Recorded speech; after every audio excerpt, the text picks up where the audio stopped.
how do you keep your marriage centered around God? Imagine it like a triangle. Okay, so God is at the top, and then here's your husband, and here's you. And you and your husband don't even necessarily need to be looking at each other.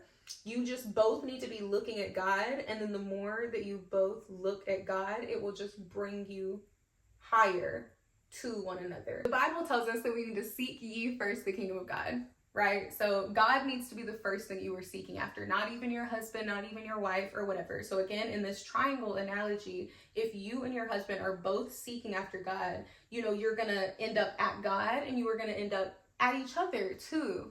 But it's just important that you just both keep God first. And I think just reminding yourself that you're both, you are one body, one soul, one spirit. Whenever you get married, you become one covenant with the Lord.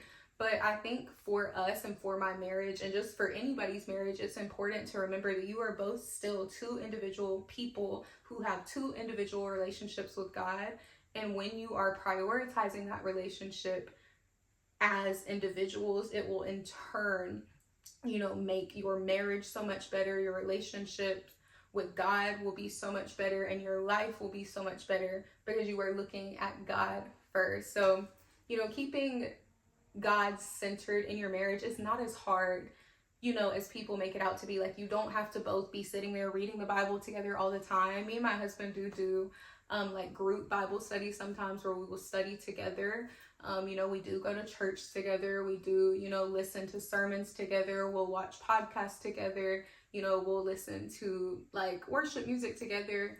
But like none of that is like the most important. It's not a matter of like what you are doing together, and it's more important what the two of you are doing separately that is going to keep God at the center of your marriage. Because when you are both chasing after God by yourselves, that's how you do it. That's how you're going to keep God at the center, because he's at the center of both of you.